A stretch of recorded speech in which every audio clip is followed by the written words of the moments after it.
মই কৈছিলো যে বেয়া লিৰিক্স থকা গান ইন্টাৰনেটত বা কোনো অডিঅ' প্লেটফৰ্মত থাকিব নালাগে আৰু শিল্পী সমাজে এই বিষয়টোত গুৰুত্ব দিব লাগে বুলি মই বাৰম্বাৰ কৈ আহিছিলো। মই বিহুক লৈ কিন্তু গায়কে কিন্তু মাত নামাতিলে আৰু তাৰপিছত চৰ্চাত আহিলে খগেন বুলি গান এটা খুব বেয়া বেয়া শব্দেদি গানটো বনালে। কিন্তু বৰ দুখৰ কথা সেই গান বনোৱা মানুহবিলাকক আনি অসমৰে কিছুমান উচ্চ স্তৰৰ পডকাষ্ট চেনেলে আনি চকীত বহাই লৈছে, ইণ্টাৰভিউ লৈছে, ভাষণ শুনিছে তেওঁলোকৰ। বেয়া ভাষা কওঁ কিবা কওঁ মতলব নাই।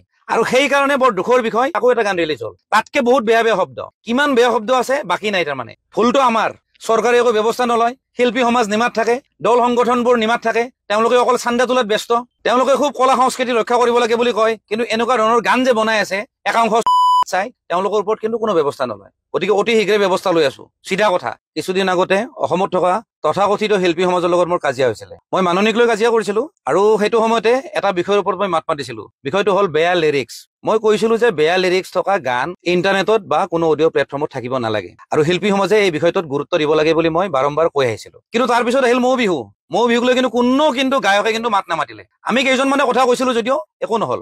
আৰু তাৰপিছত চৰ্চাত আহিলে খগেন বুলি গান এটা, আপোনালোকে জানে খুব বেয়া বেয়া শব্দেদি গানটো বনালে, আমিও গালি পাৰিলো। কিন্তু বৰ দুখৰ কথা সেই গান বনোৱা মানুহবিলাকক আনি অসমৰে কিছুমান উচ্চ স্তৰৰ পডকাষ্ট চেনেলে আনি চকীত বহাই লৈছে, ইণ্টাৰভিউ লৈছে, ভাষণ শুনিছে তেওঁলোকৰ। আল্টিমেটলি কি হৈছে জানেনে, তেওঁলোকৰ পৰা আৰু নতুন নতুন প্ৰজন্মই শিকি আছে যে আমিও দেখোন এনেকুৱা গান বনাব পাৰো, আমাকো দেখোন মাতিব, আমিও দেখোন ষ্টাৰ হৈ যাম, আমাৰো দেখোন মিলিয়ন মিলিয়ন ভিউজ আহিব। বেয়া ভাষা কওঁ কিবা কওঁ মতলব নাই।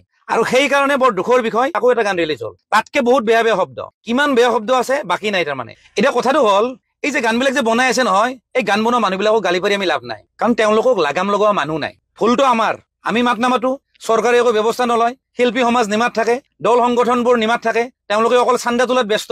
তেওঁলোকে খুব কলা সংস্কৃতি ৰক্ষা কৰিব লাগে বুলি কয়, কিন্তু এনেকুৱা ধৰণৰ গান যে বনাই আছে একাংশ চাই তেওঁলোকৰ ওপৰত কিন্তু কোনো ব্যৱস্থা নলয়। প্ৰব্লেমটো হৈছে সেইটো। এতিয়া কথাটো হ'ল এনেকুৱা ধৰণৰ মানুহৰ ওপৰত যদি কোনো ব্যৱস্থা নলয় তেতিয়াহ'লে কেনেকে হ'ব? তেতিয়া আমি নিজে হাতে কামে লাগি যাব লাগিব। গতিকে অতি শীঘ্ৰে ব্যৱস্থা লৈ আছো। চিধা কথা।